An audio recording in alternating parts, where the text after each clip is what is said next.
대한민국 중심 채널 KBS 1라디오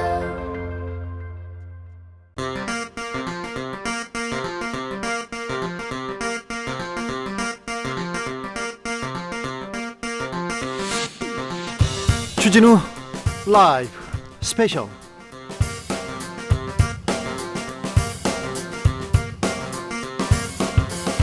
(2021년 11월 27일) 토요일입니다. 안녕하십니까, 주진우입니다. 토요일 이 시간은 일주일 동안 가장 중요한 일들만 쫙 정리하는 그런 시간입니다. 대선 국면 본격화됐습니다. 정치권 뜨겁게 달아오르고 있는데요. 주진우 라이브 스페셜에서 진짜 스페셜한 인터뷰 준비했습니다. 거대 양당 사이에서 존재감 확실히 드러내고 있는 분입니다. 허경영 국가혁명당 후보 모셨습니다. 안녕하세요. 안녕하세요. 네, 오랜만에 뵙습니다. 진짜 옛날에 대선 때 네. 2002년 대선. 2002년 대선 때 보셨는데. 97년 대선부터 나오셨던가요? 예, 97년부터. 네. 김대중 대통령 나올 때. 네, 그랬죠. 네, 그때 처음 나왔습니다. 네, 그렇습니다. 자, 주진우 라이브 스페셜 출연하면 이 얘기는 하셔야 됩니다. 네, 이 방송 영상으로 볼 수 있습니다. 지금 유튜브에서 주진우 라이브 검색하시면 영상으로 저를 만나볼 수 있습니다. 허경영 후보 만나보실 수 있습니다. 허경영 후보가 선물도 준비해왔습니다. 이번 주 중에 가장 기억에 남는 뉴스가 뭔지, 어떻게 생각하는지 의견 간단히 보내주시면 세 분 추첨해서 3만 원 상당의 치킨 세트 보내드리도록 하겠습니다. 저한테 하고 싶은 말도 보내주세요. 그렇죠, 그렇죠. 자, 카카오톡 플러스 친구에서 주진우 라이브 검색하시고 친구 추가한 다음에 후기 보내시면 됩니다. 지금 유튜브에서 검색하시면 허경영 후보 만나보실 수 있습니다. 그럼 본격적으로 스페셜 인터뷰 시작하겠습니다. 이번 주 가장 뜨거웠던 뉴스는 전두환 씨 사망 소식이었는데요. 후보님 조문 다녀오셨습니까? 저는 이제 바빠서 못 가고, 네. 우리 이제 보좌관이 이제 네. 보좌관만 보냈어요? 보좌관만 가서. 박정희 전 대통령하고 특별한 인연이 있다고 했는데 전두환 전 대통령하고는 별로 없습니까? 전두환 대통령하고 이제 전두환 씨하고는? 전진환 씨, 전 동생하고 네. 또 그분들이 청와대 경호를 했으니까. 네. 옛날에 다 이제 뭐 전진환 돌아가신 동생은 자주 볼 수가 있었죠. 네. 예, 그래서 전두환 씨에 대한 평가에 대해서는 어떻게? 그거는 국민이 뭐 우리 역사가 네. 강주 사태를 법적으로 평가했으니까 네. 제가 뭐 굳이 뭐라고 할 수가 없어요. 광주 사태 아니고 광주 민주화 운동. 강주 민주화 운동을 네. 역사적으로 평가했기 때문에 네. 국가가 결정하는 대로 네. 저도 따라가죠. 아무튼 박정희 전 대통령 말고는 다른 분한테는 별로 관심이 없으시군요. 네.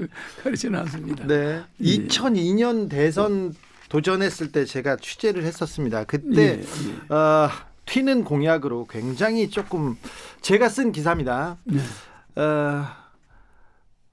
법을 어긴 자들이 법을 만들고 있다. 즉시 국회의원 즉시 전원 정신교육 때. 네. 정신교육 때 보내요. 네. 사법 처리. 근데 우리 허경영 후보가 굉장히 유연하시고 순발력도 좋습니다. 그때 저하고 공약에 대해서 굉장히 좀 심도 깊은 얘기를 하다가 장관들, 국회의원들 전원 사형시키겠다고 처음엔 얘기하니까 후보님 그건 너무 과격하잖아요. 그랬더니 그러면은 전원 구속으로 바꾸셨어요. 그렇죠. 정신교육 때. 정신교육 때? 네. 많이 유해지셨군요. 왜 정신교육 때에 보내야 됩니까? 국회의원들을? 부익부 빈익빈이 네. 세계 10위 경제 대국인데 네. 국민들이 생활이 네. 매 한 달 월급을 받으면 네. 그 다음 달 하루 이틀 만에 돈이 없어져 버리고 네. 적자입니다. 네. 국민의 80%가 적자 인생을 살고 있고 또 그중에서 또 많은 사람이 실업자로 그나마 그런 직장도 없어요. 그 결혼도 못하죠. 예. 그런 어려움에 처한 거는 전적으로 정치인들 책임이라고 봅니다. 지금도 마찬가지입니까? 그렇습니다. 지금도 지금 국회의원들 지금 전혀 국회의원들을 만약에 네. 정신교육대로 보내지 않으면 네. 우리나라는 개혁 혁명이 없습니다. 그러면 허경영이 대통령 되면 일단 정신교육대로 국회의원들 다 보냅니까? 교육을 시키는 거죠. 그리고요. 그러나 법적으로 뭐 구속하거나 이런 건 안 하고요. 하지 않습니다. 예. 네. 많이 좀 갈고 닦으셨군요. 정신교육 때는 공부하는 데니까. 네네. 그리고 정치 활동 금지하기 위해서 3,000명 살생부 만들었다 이렇게. 3,000명 정도가 정신교육 때 들어가죠. 정신교육 때. 그리고 불효자 사형. 아 그런 건 아닙니다. 아, 이번에 아 바꾸셨어요? 그거는 제가 한 게 아닙니다. 아, 그때는 그거는 이제 하셨어요, 네티즌들이 네티즌들이 한 말이에요. 주변에서 예, 예. 네. 암행어사 제도 부활. 그 대통령 저 대리 네. 한 15,000명을 두게 됩니다. 네. 그건 실시할 겁니다 앞으로. 네. 징병 제도를 모병제로 바꾸고 복무 기간 단축한다. 예, 그리고 몇십 년 동안 한 말이죠. 월급 많이 주겠다. 예, 월급 주고. 그리고 신혼 부부들한테 돈 주고 전 국민한테 돈을 재난지원금 결혼 주겠다. 부부는 3억을 주고 예. 전 국민은 이번에 코로나 긴급 자금을 대통령이 되면 18살부터 네. 1억을 줍니다. 두 달 네. 안에 전 국민이 1억을 받게 되죠. 네. 18세부터. 그래요. 최상류층은 빼죠. 네. 중산층까지 주는데 재산이 뭐 100억 미만은 주지만은 네. 그 이상 되는 사람들은 이제 안 받죠. 교육제도 개혁, 수능 폐지 수능은 폐지하고 중고등학교 때 자기 잘하는 한 과목만 시험을 봐요. 한 과목만. 예, 절대 중고등학교 과정에서 한 과목 이외의 시험은 안 봅니다. 아, 예. 한 수업은 네. 다 받습니다. 수업은 다 봤대 한 과목만. 시험은 없습니다. 하나입니다. 알겠습니다. 그래서 그 중고등학교 모의고사 점수를 가지고 대학이 결정됩니다. 네. 이재명 후보 전 국민 재난지원금 준다. 이걸로는 부족하다 이렇게 생각. 그거는 재난지원금도 되지도 않습니다. 그러면요. 무슨 말이냐면은 국민 배당금만 해도 네. 저는 월 150만 원씩 주잖아요. 월 150만 원요. 18세부터. 근데 그분은 월 뭐 4만 원, 뭐 네. 기껏해야 8만 원, 네. 1년에 100만 원 정도 보더라고요. 네. 그럼 그 얼마입니까? 자기 어머니 아버지가 모든 걸 바쳐서 자기를 키워줬는데 어머니한테 기본 생활비를 8만 원 줘놓고 나 기본 생활비 좋습니다. 이런 불효자식이 어디 있습니까? 아, 그래요? 더 정말입니다. 많이 줘야 됩니까? 예? 더 많이 줘야 150만 원 정도는 줘야 어머니 아버지 300만 원은 줘야 예. 사는데 거기다가 8만 원이면 두 살이면 16만 원 아니에요? 네. 16만 원 줘놓고 남한테 기본 생활비 줬다. 기본 소득 줬다. 이러면은 네. 욕 먹습니다. 알겠습니다. 이런 형식적인 공약으로 네. 이 예산이 어디서 나오는지도 없어요. 그분들은. 기존 국회의원들 300명 데리고 예산 쓸 거 다 써가면서 국민한테 주겠다. 아니, 포퓰리즘이에요. 돈만 아니 포퓰리즘이라고 이재명 후보를 공격하면서 돈을 더 주겠다고 하는데 그거는 포퓰리즘 아닙니다. 저 국회의원 월급 없애고 100명으로 줄이고 100명 보좌관 3,000명 없애고 다 없애버리고. 그러니까 국가 예산을 네. 70%를 줄여버려요. 아, 그래요? 내 대통령 월급 안 받습니다. 네. 판공비 400억 내 돈 내놨겠다는 거예요. 내놓겠다. 그렇죠. 400억을요? 400억. 내 판공비. 대통령 임기 중에 판공비를 내 개인 돈으로 쓰겠다는 거예요. 후보님 돈이 왜 이렇게 많아요? 그 정도는 되니까. 그래요? 그럼 아니, 제 말 들어보세요. 잠깐만요. 2002년도에 그렇게 돈 많지 않았어요. 안 많았죠. 돈 많이 없는데. 강의해서 돈을 벌어. 그렇죠. 그리고 여성 유권자들이 제가 작년에 세금을 50억 이상 냈습니다. 그러니까요. 종합소득세를. 네. 정치인 중에 네. 랭킹이죠. 그렇죠. 정치인 중에 랭킹 1인데 네. 그 돈을 어디서 버셨어요? 강의해가지고. 강의만 하면 옛날에 여의도 백화점 위층에서 네. 사무실 있었을 때 네. 선거는 어떻게 치러요? 그러니까 저 여성 팬들이 어마어마하게 옵니다. 저 사람들이 돈 줍니다. 이렇게 얘기했잖아요. 그렇죠. 그게 그러셨죠? 그 여성 팬들이 내 강의를 듣고 네. 돈을 내놨는 거죠. 그래요? 지금은 뭐 한 숫자가 상당히 어마어마하죠. 어마어마하게 많이 옵니까? 맞습니다. 그걸 내가 여기다 이야기를 하면은 네. 괜히 그것도 뭐 선거법 위반이 네. 되니까. 근데 이거 정치가 아니라 좀 종교 쪽 아닙니까? 종교 쪽이면은 종교 행위를 해야 되는데 나는 강의밖에 없어요. 강의만 합니까? 그리고 또 하나 종교 쪽이면 세금을 안 내는데 네. 나는 그 사람들이 낸 돈을 강의비를 세금으로 50% 정도 냅니다. 지난해 얼마 내셨다고요? 지난해 한 55억 정도 될 겁니다. 그러면 대통령이 되면 400억 판공비 내가 내겠다? 그렇죠. 판공비가 얼마인지는 정확히 모르겠는데 네. 뭐 한 400억 된다고 그래요. 네. 근데 좀 절약해서 쓰면 되겠죠.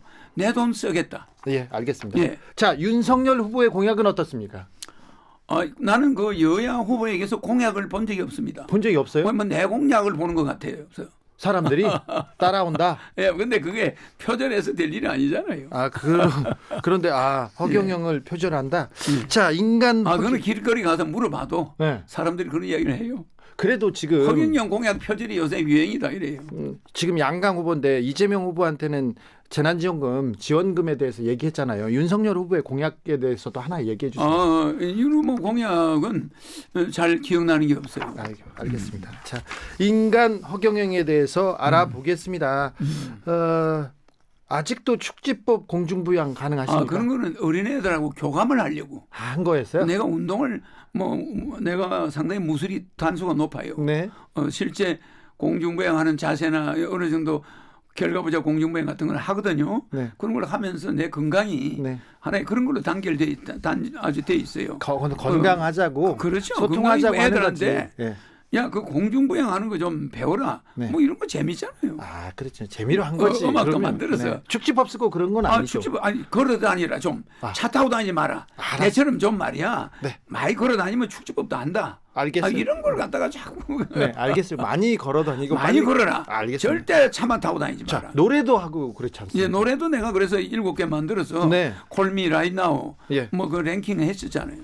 근데 대학마다 가서 내가 축제를 했잖아요. 빌보드 1위 오른다고 막 계속 하셨는데 그때 했는데 무슨 또 그랬는데 제 노래를 네.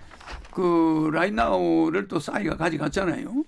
아, 그래요? 그래 그게 대박이 전 세계 대박이 났잖아요. 그 강남 스타일. 아니, 거기 허경영에서 싸이가 왜 나와요? 강남 스타일이 왜 나와요? 그거는 그 조선일보 중앙일보라 사설을 안 보셨구나. 안 봐요. 중앙일보 사설에 네. 그게 나와 있습니다. 아, 그렇습니까? 그것까지는 좀 너무한 것 같아요. 그래도 내 눈을 바라봐 이거는 아직도 하세요? 그건 지금 노래가 내 눈을 바라봐니까. 한 번만 해주세요. 그거. 내 눈을 바라봐. 넌 행복해지고 허경영 불러봐. 넌 웃을 수 있고 허경영 불러봐. 넌 시험학교 내 노래 불러봐. 넌 살도 보지. 내 노래 불러. 넌 키도 고지고 허경영 불러. 넌 더 이쁘고 허경영 이게 불러. 넌 노래입니까? 잘생기고. 랩입니까? 아침 점심 저녁 허경영을 3번만 부르면 자연스레 웃음이 나올 것이야. 망설이지 말고 right now. 네. 네. 신나는 일이 생길 거야. 즐거운 일이 생길 거야. 행복한 일이 생길 거야. 놀라운 일이 생길 거야. 뭐 이렇게 나가는 겁니다. 알겠습니다. 네. 노래가 네. 랩 비슷합니다. 네, 알겠습니다. 강남 스타일을 패러디한 하자 스타일도 만드셨고요. 허경영 후보는 베트남전에 참전하셨어요? 네, 그렇습니다. 네. 그리고는 그리고 어제 최명신 장군 저 팔주기가 있었는데 네. 국립묘지에 갔었죠. 네. 알겠어요. 네. 별로 안 궁금합니다. 네. 그리고는요. 정치에 입문한 거는 언제부터라고 봐야 됩니까? 고등학교 때부터라고 봐야죠. 그렇습니까? 여러 공약 중에 야간 고등학교, 야간 대학을 다니면서 네. 제가 꿈꾸는 세상이 아니고 네. 너무 고생을 많이 했잖아요, 제가. 네.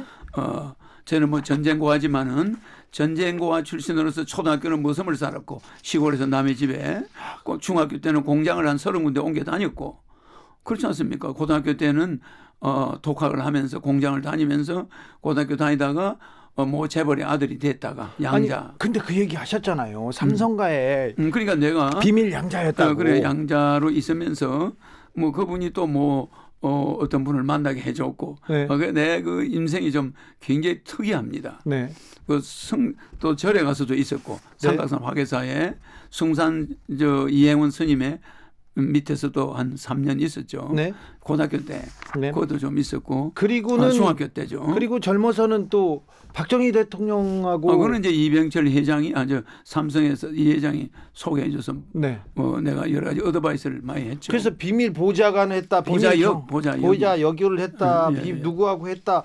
그 얘기 하시다가 감옥 가셨잖아요. 그것 때문에 간 게 아니고. 그럼 뭐 때문에 가셨어요? 뭐 어떤 사람과 뭐 결혼설이 있었다 네. 해가지고 박근혜 전 대통령하고 결혼설 그것 얘기하시다가 때문에 그게 내 밑에 있던 우리 박 대통령의 비서가 예. 장국진 박사라고 예. 박 대통령의 비서를 했어요. 예. 그분이 내가 혼자 살고 예. 또 뭐 그 사람이 혼자 있으니까 네. 그런 말을 했어요 기자들한테. 네.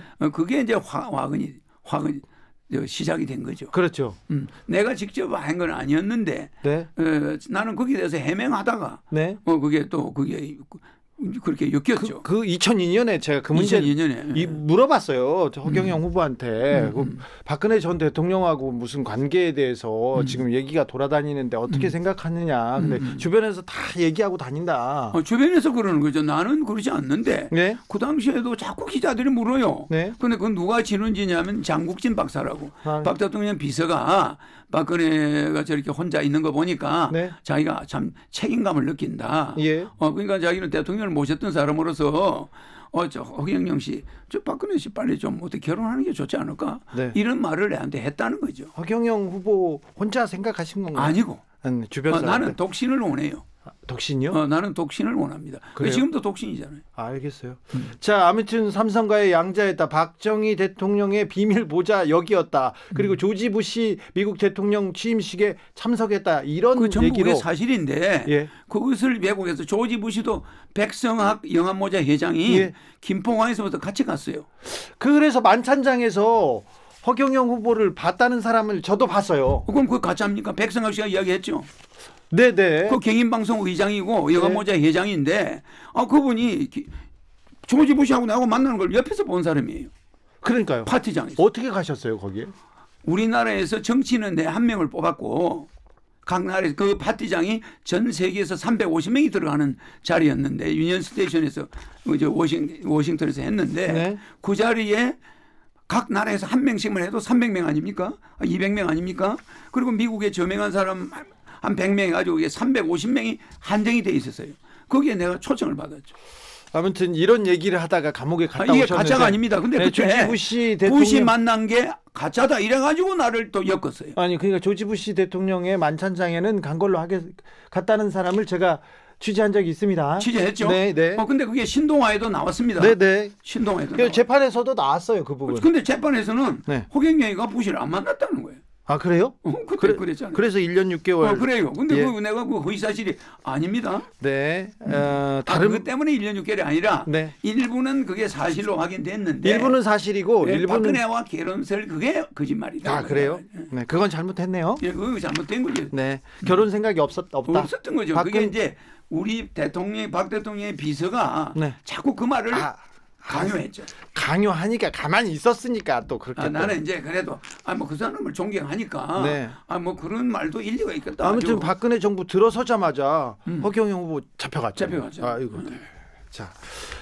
자 이번 대선에 출마 선언을 했습니다. 말 자, 타고 우리 가만히. 주 선생님. 예? 내가 부시 만난 건 확신하다는 걸 봤죠. 들었죠. 아니 저도 취재했습니다. 저는 취재했는데 제가 확신할 수는 없고 허경영을 부시 대통령 만찬장에서 만났다. 그런 부분을 저도 봤습니다. 자 넘어가겠습니다. 결혼설은 잘 모르겠습니다. 예. 자 이번 대선에 출마 선언했습니다. 네. 말 타고 갑옷 입고 딱 나왔는데 행주산성 네 대천문 앞에서 네 대천문은 이길 첩자거든요. 네. 크게 이긴 문이다. 예. 그래서 행주산성에만 대천문이 있어요. 이거 누구 아이디어입니까? 제 아이디어. 그래요? 너무 이거 행사로서 훌륭하다고 탁현민 청와대 의전비서관이 극찬을 하더라고요. 그런데 이거 말 잡고 있는 의전비서는 누구예요? 그 인상 많이 쓰고 있던데. 그 이제 노비죠, 노비. 노비요? 아니야 옛날 말하면 말꼽이 있다고. 왜 자꾸 잡은 사람들? 그거 이제 배우들입니다. 배우예요. 예. 그러니까 연기가 훌륭하더라고요. 예. 자, 갑옷 입고 뭘 잡기 위해서 나오셨습니까? 이제 대권을 잡기 위해서 나왔죠. 그래요? 그래서 그 대천문 앞에서 네.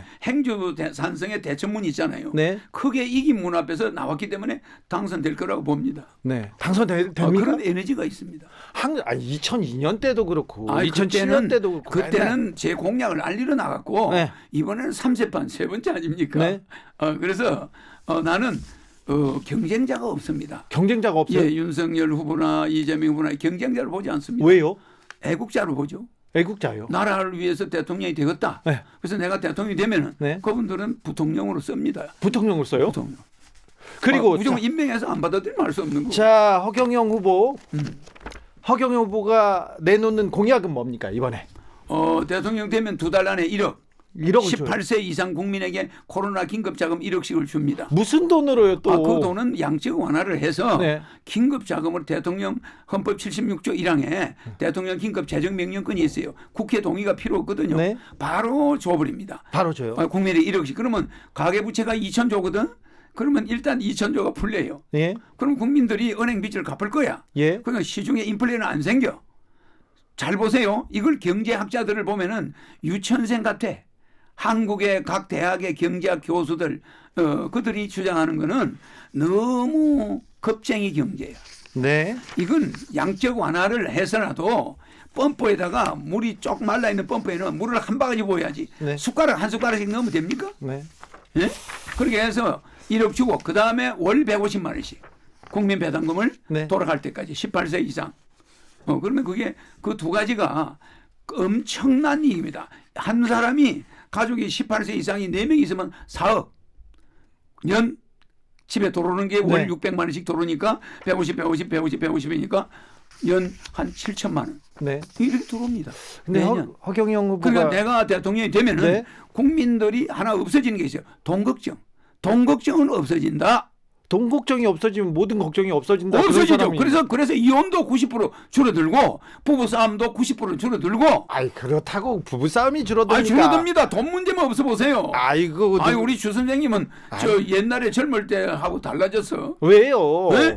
네? 아, 그때는- 돈 걱정이 많이 아니, 돈으로 삽니까? 돈 걱정이 없어지면 부부 싸움이 줄어듭니다.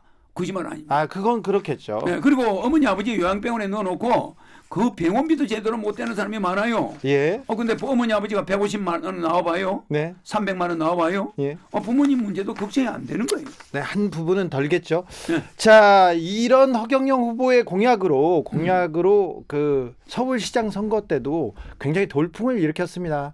3위를 했지만 낙선을 했지만 3위를 했어요. 근데 나는 그 1%가 네. 100%를 봅니다. 100%요?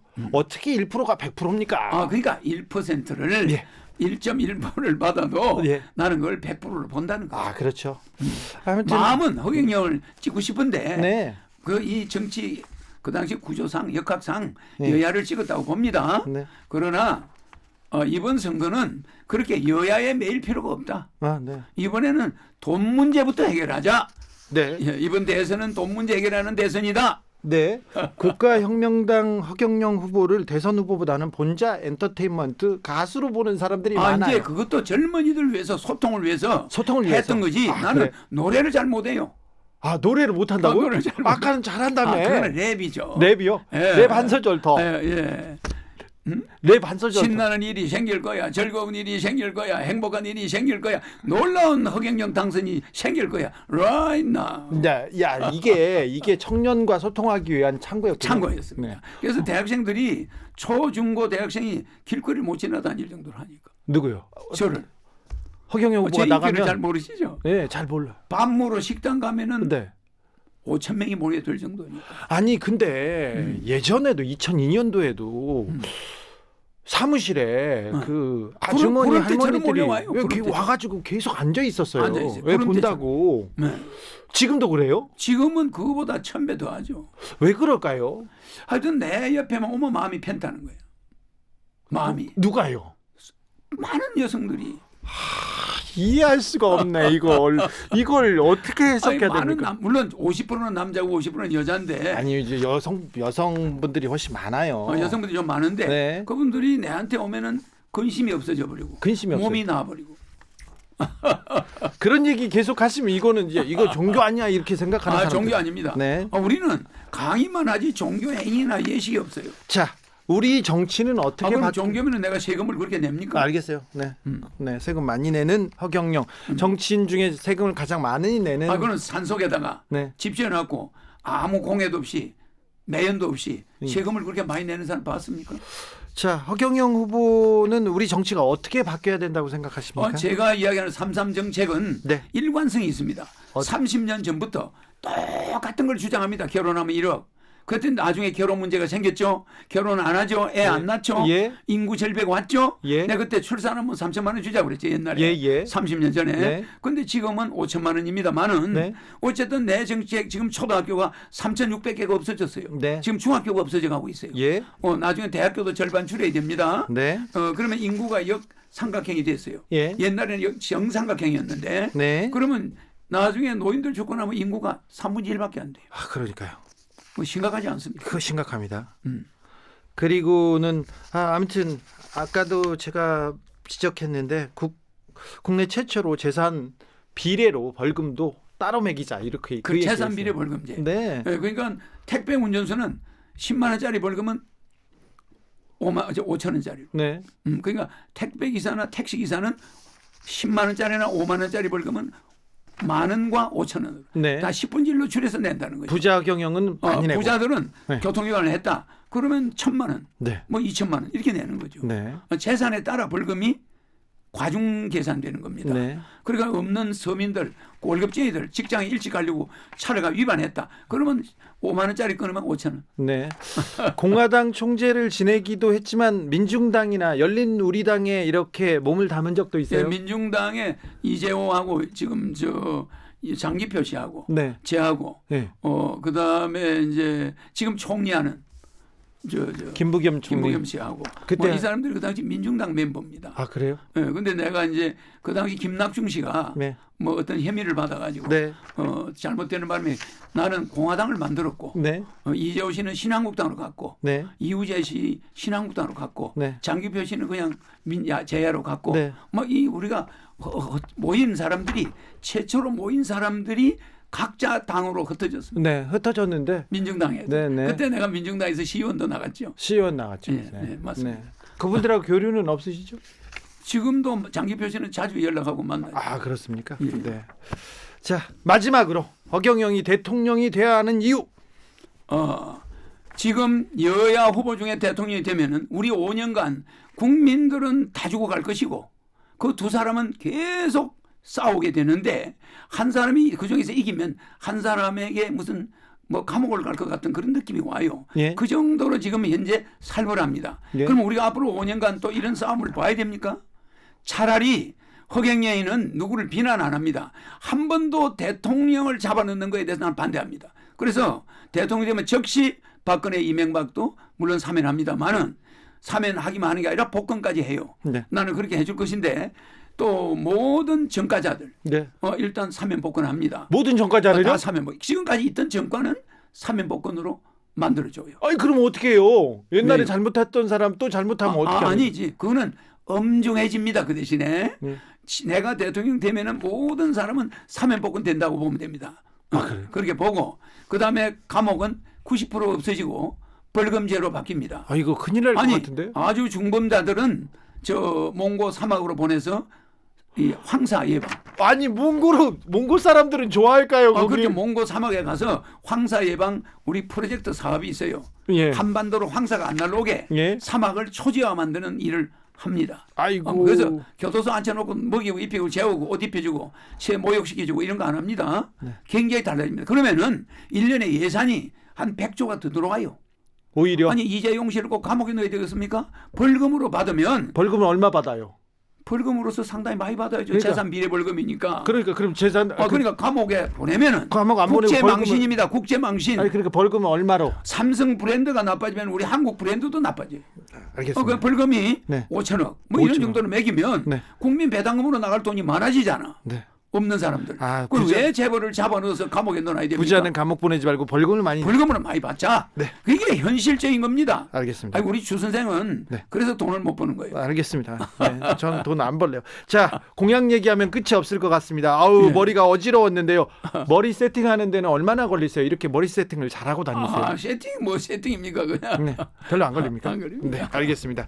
말씀 잘 들었습니다. 지금까지 허경영 국가혁명당 대통령 후보였습니다. 감사합니다. 감사합니다. 아유 너무 반갑습니다. 주진우 라이브 스페셜.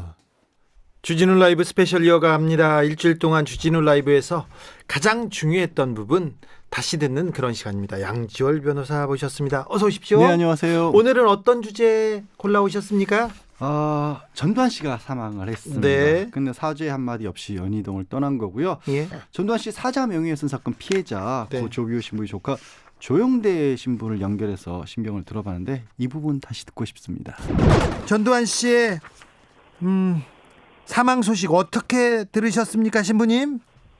예, 제가 참 지난 3년의 세월을 법정 다툼을 하면서 얼마나 가슴앓이하고 네. 그랬는데 결국에 재판이 기각되는 이런 그 사망의 소식을 접하면서 정말로 허망하고 허탈하고 정말로 한스러웠습니다. 정말 그 한 개인에 대한 처벌이 목표라기보다는 5.18 진상을 규명하는 일을 가장 우선으로 생각을 했고요. 예. 예, 그래서 얼마나 자주 사죄하라고 그렇게 촉구했건만 정말 그렇게 사악하게 살더니 죽을 때도 이렇게 그 비난 받으면서 이 사망을 한 이 모습을 보니 네. 그 모습이 참으로 너무나도 어리석고 참 그 영혼이 불쌍하기까지 합니다. 네. 전두환 씨가 사자 명예훼손 혐의로 재판을 받고 있습니다. 1심에서 징역 8개월에 집행유예 2년 유죄 판결했어요. 그런데 신부님도 역사의 진실을 밝혀라. 그리고 진심으로 사죄하라는 얘기를 계속했습니다. 재판부에서도 그렇고요. 네. 그 얘기를 계속했던 이유는 뭡니까? 결국에는 광주 5.18의 진상을 네. 제대로 밝혀야 되지 않겠느냐. 예?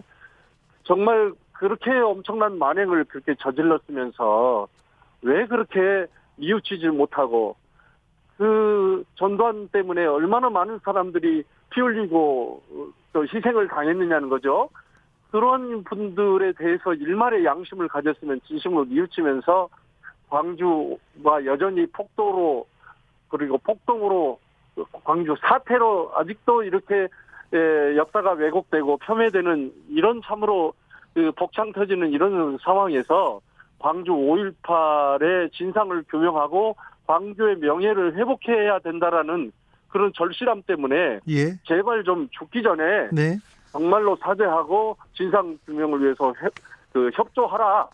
그래야 우리 광주 시민들의 그 한이 조금이라도 풀리고 또 그 정말 눈을 제대로 감지 못했을 수많은 원원들의 한이 조금이라도 풀리지 않겠느냐. 이런 차원에서 그리고 다시는 이런 그 못된 그런 만행을 저지르는 그런 그 사악한 권력자가 나오지 말아야 된다는 차원에서 지금까지 그렇게 같이 싸워왔던 것인데 네. 정말 저렇게 모든 것을 끝까지 무책임하게 모든 걸 다 내려놓고는 그렇게 그 사죄하지 않고는 그렇게 세상을 떠나버리고 말았네요. 정말 원망스럽습니다. 신부님 이렇게 네. 큰 과오를 저지르고 그냥 돌아가시면 어떻게 되는 겁니까 이제? 이 종교적으로 물으신다면 네. 우리가 불교 용어로 오뽀라는 말이 있죠. 예예. 예. 천주교에서도 그리스도교에서도 그 죄를 갖고 이제 죽게 되는 거거든요. 사죄 없이 죽게 되면. 네. 그러면은 저 세상에 가서 반드시 그에 따르는 심판을 받게 돼요. 그러니까 불교식으로 말하면 그 엄청난 그 업보를 가지고 그대로 그 죽음 저 세상으로 갔으니 그 업보를 이제 덜기 위해서 얼마나 더 많은 고통을 기다리고 있다는 거죠. 뭐 천주교 그리스도교로 놓고 보면은 이제 그런 사람은 이제 구원에 이르지 못하고 지옥에 떨어진다. 이런 표현을 저희가 쓰고 있는데, 네. 이런 종교적인 용어를 쓰지 않는다 할지라도, 네. 이 세상에서의 그런 재판을 그렇게 피해 갔다 할지라도, 결국에 저 세상에 가서의 심판은 면치 못할 거다라고 하는 것을, 말씀드리고 싶네요. 재판이 진행 중입니다. 29일 날 결심 공판 예정되어 있었는데 앞으로 조비오 신부님 사자 명예훼손 재판은 어떻게 되는 겁니까? 예, 이 사자 명예훼손죄는 형사재판에서 다뤘던 것인데, 네. 형사재판이 이제 기각되는 바람에, 네. 조비오 신부님에 대한 사자 명예훼손죄 관련된 재판은 이제 이걸로 이제 끝나게 되는 것이고요. 예. 이제 민사재판이 남아 있죠. 네. 그래서 내일 하기로 했었는데 이제 상주인지라 네. 아마도 연기되겠습니다만은 내일 그리고 앞으로도 민사재판은 계속 진행이 될 겁니다. 네. 여러 가지 그 5.18 해고록에 담겨져 있는 또 그 관련된 여러 가지 부역자들의 그런 여러 가지 망언에 따르는 그런 분들이 지금 고소되어서 민사재판에서 이제 지금 계류 중인데요. 그런 문제들을 계속 다뤄나가는 가운데 5.18 진상 규명이 계속 되어져 가리라고 생각이 되고 이런 민사재판을 통해서라도 또 제가 계속 또 함께 하겠습니다. 네. 오늘 마침 조비오 신부님 기림 행사가 있었죠? 네네. 네. 쌀 나눔 행사인데요. 당신께서 돌아가시기 전에 네. 화환 대신 미환을 좋게 말씀하시더라고요. 우연히 장례식장이 지나가는 길에 그 뜻을 받들어서 제가 부고에 알릴 때 그런 쌀을 봉헌해 달라 하고 이렇게 말씀을 드렸더니 거의 500포 이상 들어와서 그것을 여러 가난한 복지단체에게 나누어졌었는데 네. 그 전통을 살려서 5.18 재단 측과 또 SDN 주식회사에서 이렇게 그 기부를 쌀나눔을 올해 5회째 이렇게 하고 해왔네요. 신부님. 마침 오늘 그렇게 돌아가셨어요. 네네. 오늘 그러네요. 네. 신부님. 네. 전두환 씨가 유언 없이 돌아가셔서 전두환 씨 회고록이 네. 유언과도 같습니다. 유언에서 회고록에서 조비오 신부는 성직자라는 말이 무색한 파렴치한 거짓말쟁이다 얘기했고요. 2003년에 KBS 인터뷰에서 광주는 총기를 들고 일어난 하나의 폭동이었다 이렇게 얘기했는데 그러면 이제 이 5.18 관련해서 규명해야 할 점 이제 앞으로는 어떻게 이 숙제를 풀어야 됩니까?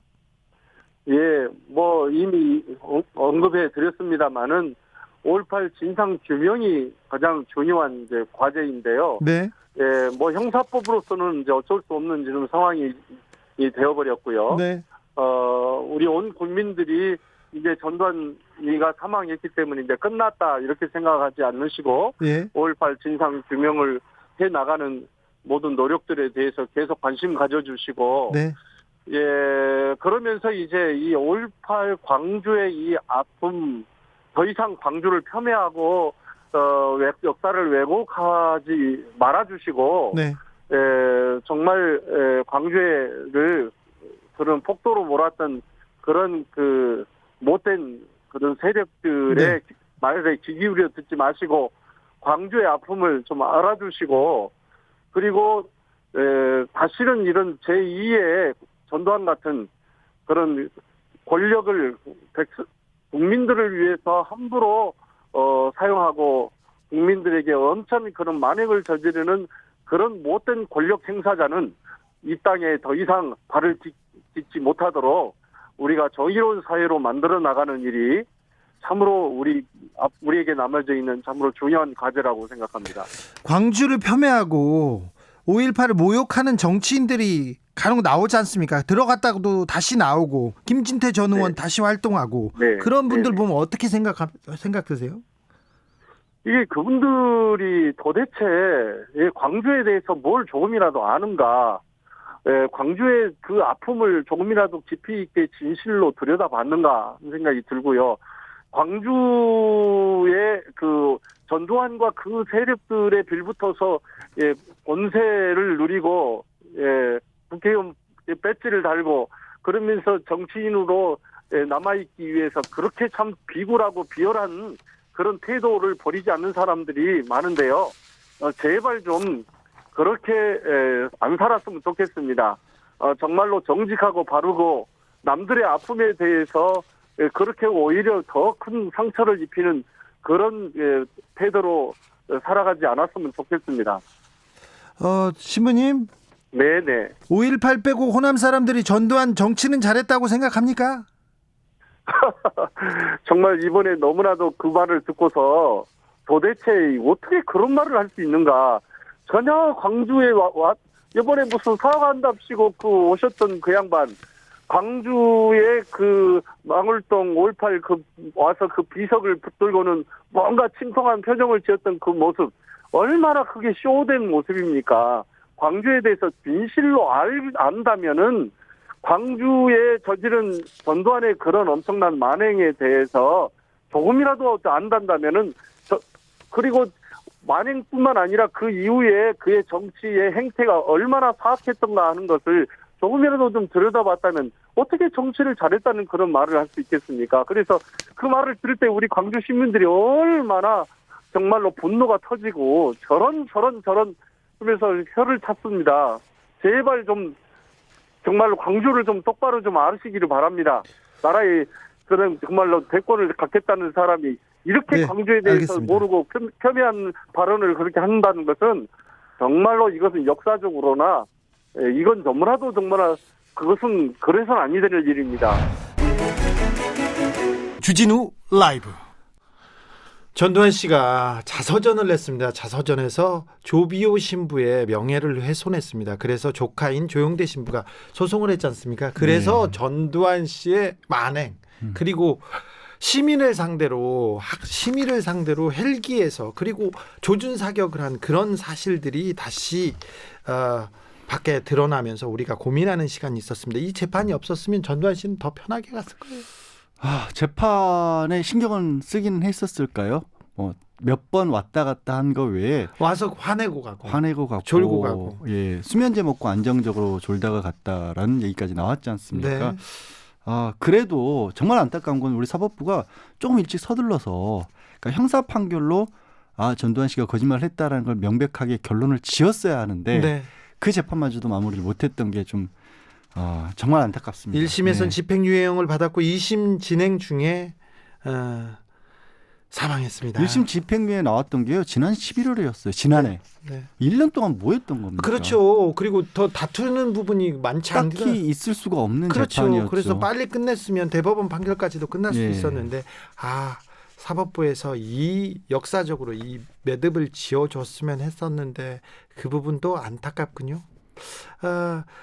전두환 씨 죽음은 현재 정치권에도 큰 영향을 미치고 있습니다. 여러 정치인들 특별히 국민의힘에서 조문 딜레마에 빠졌습니다. 역사적 평가, 논평 안 하고 있습니다. 자, 수요일 원기옥에서 나온 김재현 국민의힘 최고위원은 뭐라고 했을까요? 들어볼까요? 전직 대통령 전두환 씨가 사망했습니다. 광주시민 강기정 수석. 글쎄 참 너무 통탄스럽죠. 진실의 조각 하나라도 찾아보려고 재판도 하고 전두환 씨로부터 사과받기를 기대하진 않았는데 이렇게 그냥 죽고 보니까 이제 그동안의 진실 조각을 찾기 위한 노력들은 이제 물거품이 된 느낌이 들어서요. 아무튼 그러나 역사의 법정은 끝이 없고 시효가 없을 것 같아요. 그래서 계속 진실 찾기를 해야 되고 결국 저는 이제 이 과정에 더 통탄스러운 것이 오히려 국민의힘은 딱 조문 안 간다 이렇게 정리하는데 윤석열 후보는 그냥 오락가락이에요. 지난번에 제가 광주 사과하러 망월동 간다 그럴 때 야 진짜 전두환 정치에 대해서 옳은지 그른지 말 좀 해달라 이런 이야기를 했는데 그때는 말도 안 터니 그때 쇼도 하고 정치 사과도 하는데 거의 쇼였던 것이 이번에 밝혀진 것이 그냥 이렇게 오락가락한 걸 보면 쇼인 거이 분명해요. 김재현 수석님. 뭘 오락가락해요. 그냥 처음에 개인적으로 생각해보니 전직 대통령이니 내가 대통령 후보로서 조문을 가는 게 예의일 것 같다. 그렇게 판단했다가 네. 또 참모들하고 협의해서 그래도 안 가는 게 좋겠다 하니까 또 얼마나 마음이 넓습니까? 참모들 의견도 받아들이고. 그러니까 그렇게 전두환 정치에 대해서 오락가락 그거 맞잖아요. 그 오락가락이 아니고 가락오락. 일관돼 있잖아요. 아니 전두환 정치가 5.18 빼면 좋다 나쁘다 이 논란을 휩쓸려 봤던 후보잖아요. 윤석열 후보가. 저는 그런데 오히려 조문은 가는 게 맞다고 생각했는데 그때 정신을 바짝 못 차리고 네. 생각이 그러니까 뭔 생각인지를 모르겠어요. 아니 그게 아니고 저는 차라리 조문을 가는 게 맞았다 생각을 했어요. 그냥 전직 대통령이고 지금 대통령 후보니까 전직 대통령이었다는 그 직함을 보고 가서 또 그 조문하는 거 그게 그렇게 나쁜 일인가요? 어떤 죽음이라도 죽음은 우리가 좀 겸손해져야 되거든요. 죽음 앞에는 어떤 분은 이 죽음이 애도할 가치가 없다 이렇게 주장할 분도 있고 어떤 분은 또 전혀 다르게 생각할 수 있지만 우리 다 죽잖아요. 결국에는. 만약 죽게 되는 사람이 이제 이 생을 떠났는데 그분의 인생을 평가하고 그런 것하고 관계없이 애도해주고 하는 것 자체를 그렇게 비난할 필요는 없다고 생각해요. 사실은 다만 그것도 여러 가지 고려해서 조문을 하지 않는 건데 그건 오락가락이 아니고. 전두환 씨가 죽을 때 같은 시간에 광주에 이광영이라고 저 대학 시절에 5.18 전남대 5.18 광장에 불러서 증언 들었던 이분인데 이분은 스스로 목숨을 끊은 분이 있어요. 네. 휠체어 타고 평생을 지금 살았어요. 80년 이후에 허리에 총을 맞아서 이 이광영 씨 같은 분한테 사실은 윤석열 후보가 진짜 사과할 마음이 있다면 조문을 가야 돼요. 아니면 조문은 시간상 못 가더라도 진짜 어떤 애도의 어떤 메시지라도 내야 되는 것 같아요. 네. 예. 여기까지 할까요? 저 아마 후보 측에서 그런 내용을 잘 몰랐을 거예요. 네. 그것 좀 알려주시고 5월은 좀 그럴까요? 알려주세요. 저도 내용을 5월은 끝나지 않고 계속되고 있는데 네. 자꾸 이걸 강제적으로 사과도 없이 진실 규명도 없이 종료시키려 그러니까. 이사육공님께서 윤석열 윤석열. 후보가 그런 네. 적이 어디 있어요? 예. 또 거짓말한다. 아이고 또 주진우 라이브. 윤석열 후보가 조문은 가야지 않겠냐 하다가 또 번복했습니다. 참모들하고 협의했다고 하는데 이걸 가지고 또 김재훈 최고는 실드를 너무 실드라고 해요. 너무 방어를 한다고 해서 마음이 참 넓다 이렇게 얘기하더라고요. 참. 마음이 넓다라는 얘기를 해야 될까요? 아니면 생각이 정돈되지 못했다는 게 그대로 드러났다고 해야 할까요? 사실 이제 전두환 씨가 정치는 잘했다라는 그런 얘기 때문에 많은 국민을 분노하게 만들었던 당사자지 않습니까? 그렇죠. 전두환 정치에 대해서 다시 생각해보게 하는 그렇게 예. 중요한 말을 던졌어요. 그리고 나서 얼마 지나지 않아서 마침 이런 일이 공교롭게 터졌는데 네. 그런데도 불구하고 사실 그 입장을 전혀 바꾸지 않았다는 게 오히려 드러나는 거잖아요. 거기서 전직 대통령이기 때문에 가야 한다라고 했는데요. 검찰총장 출신이지 않습니까? 네. 사실 전두환 씨가 내란 살인죄로 유죄 판결을 받았습니다. 네. 그러니까 내란을 일으켰다는 건 뭐냐면 대통령의 자리를 국민들이 주어졌던 것이 아니라 합법적인 정부를 찬탈하고 본인이 임의로 그 자리에 앉았다는 거죠. 그렇죠. 그러니까 우리 국민은 그 사람을 대통령이라고 인정한 적이 없는 겁니다. 네. 그러니까 다른 누구도 아닌 검찰총장 출신이 왜 전직 대통령이라는 생각을 아직도 하셨는지가 저는 이해가 잘 안 가요, 사실. 그 이후에도 다른 데는 몰라도 국민의힘에서는 그리고 또 특별히 윤석열 후보는 전두환 씨 죽음에 대한 평가, 논평 이건 있어야 되는 거 아닌가 생각도 해봅니다. 최소한의 그런 것들이 필요했던 게 다름이 아니라 이제 현재 국민의힘에서 그리고 윤석열 후보 캠프에서 일을 하고 계신 분들이 예. 또 광주와 관련해서 국회에서의 정말 망언이라고밖에 할 수 그렇죠. 없는 말들을 가슴에 허용했던 대못을 박은 사람들이 다시 윤석열 캠프로 네. 와가지고 지금 막 국민의힘을 다시 살아나가지고 다시 지금 활동하고 있지 않습니까? 그러니까 이게 저는 걱정되는 부분이 그렇습니다. 아까 이제 전두환 씨 명예훼손 사건이 완결이 안 됐듯이 이런 발언들이 마치 역사적인 발언처럼 공평하게 다뤄져서 시간이 지난 뒤에 훗날의 역사가들이 바라봤을 때 그때 전두환 씨에 대해서 마치 그냥 공평하게 이런 의견 저런 의견이 있었던 것처럼 네. 남을까 봐 그게 걱정이에요, 사실. 역사적 평가는 이미 끝났다. 그래서 인간된 도리로 조문했다 이렇게 얘기하는 정치인들이 있는데 그러면 조문 가지 않은 사람들은 인간된 도리를 하지 않은 겁니까? 이거 역사적 평가가 끝났다니요. 끝나지 않았어요.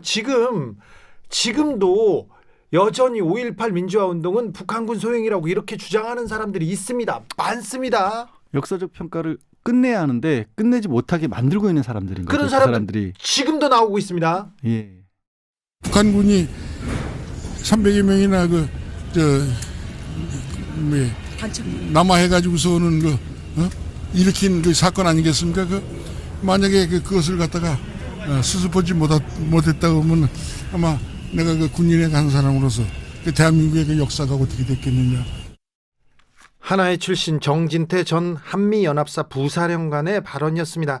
이런 사람들이 계속 있습니다. 그리고 그때 이런 말을 퍼뜨렸던 언론 누구도 반성하지 않았고요. 예. 그리고 진짜 그런 정치인들 아직도 남아있지 않습니까? 그러니까 그런 명백한 반성이나 사과가 없기 때문에 전두환 씨에 대한 호칭조차도 대한민국에서 통일이 안 됐고요. 네. 그의 죽음을 둘러싼 용어를 어떻게 표현할 것인지도 언론사마다 제각각 심지어 서거라고 하는 그런 표현을 쓰기까지도 했었습니다. 오히려 외신들에서 독재자라든가 학살자라는 표현을 정확하게 썼죠. 네, 그렇죠. 그런데 왜 전두환 씨 주변에서는 가족들은 왜 과거에 대해서 미안하다, 반성한다 이런 한마디 없을까요? 그런 부분을 반성하지 않았기 때문에 저희가 오늘 같은 얘기를 하고 있는 겁니다. 사실 죽음은 모든 사람에게 평등한 거죠. 그 누구도 죽음은 피해가지 못합니다. 네. 그런데 죽음이라는 의미는 뭐냐면 그것이 끝남으로써 한 사람이 할 수 있는 어떤 남긴 것들이 다 정리가 되고 그때부터는 이제 그 사람에 대한 채점, 평가가 시작되는 거죠. 그렇죠. 우리 어렸을 때부터 늘 들었잖아요. 뭐 진짜라는 얘기가 아니라 죽으면 가서 그때부터 심판받는다. 네. 근데 그 반성할 수 있는 기회를 스스로 끝까지 지키질 못하고 한마디 사과와 반성도 남기지 않았고요. 네. 거기다가 말씀하신 것처럼 주변 사람들까지도 여전히 사실은 사망한 전두환 씨의 죄를 더해주고 있는 게 아닌가 싶습니다. 그러게요. 사망한 사람의 죄를 더해준다. 가기 전에 조금 진실은 밝혔으면, 그리고 자기의 잘못에 대해서도 좀 겸허하게 얘기했으면 어땠을까 하는 생각이 듭니다. 최규하, 노태우, 전두환 아무 말 없이 가가지고요. 굉장히 국민들이 오히려 상처받아요. 그러게요. 저는 그날 피해자들이 더 가슴 아파하고. 당일날 전두환 씨 사망 소식을 듣고 5.18 피해자 한 분이 극단적 선택을 했다는 뉴스를 보고 네. 왜 그가 스스로 목숨을 끊어야 했을까? 네. 왜 그가 그렇게 세월을 견디고 참아야 했고 왜 아직도 이런 망언들, 아까 나왔던 망언들이 그냥 허용돼야 하는 것인가? 저는 이거는 사회가 건강한 사회가 아니라고 봅니다. 무조건 덮는 게 건강한 건 아니에요. 그러면 드러내고 이게 치유하고 네. 없애야 할 것들은 없애야 하는 게 건강한 그렇죠. 사회죠. 네. 죽었다고 해서 망자한테 뭐 더 이상 그게 아니죠. 평가는 정확하게 해야 됩니다. 그래야 역사가 앞으로 나아갑니다. 양지열 변호사와 함께 똑똑해지는 시간 가졌습니다. 감사합니다. 선물 주고 가세요, 변호사님. 네, 그렇습니다. 선물 카카오톡 플러스 친구에서요. 주진우 라이브 검색하신 다음 친구 추가를 하세요. 그리고 이번 주 중 가장 기억에 남는 뉴스가 뭔지, 어떻게 생각하는지 간단하게만 보내주시면 세 분 추첨해서 3만 원 상당 치킨 세트 보내드립니다. 양지열 변호사님, 오늘도 많이 배웠습니다. 감사합니다. 네, 고맙습니다. 주진우 라이브 스페셜은 밥 딜런의 Blowing in the Wind 들으면서 주진우 라이브 스페셜 여기서 인사드리겠습니다. 저는 다음 주 월요일 오후 5시 5분에 돌아옵니다. 지금까지 주진우였습니다. Before you call him a man, how many seas must the white dove sail before she sleeps in the sand? Yes, and how many times must the cannonballs fly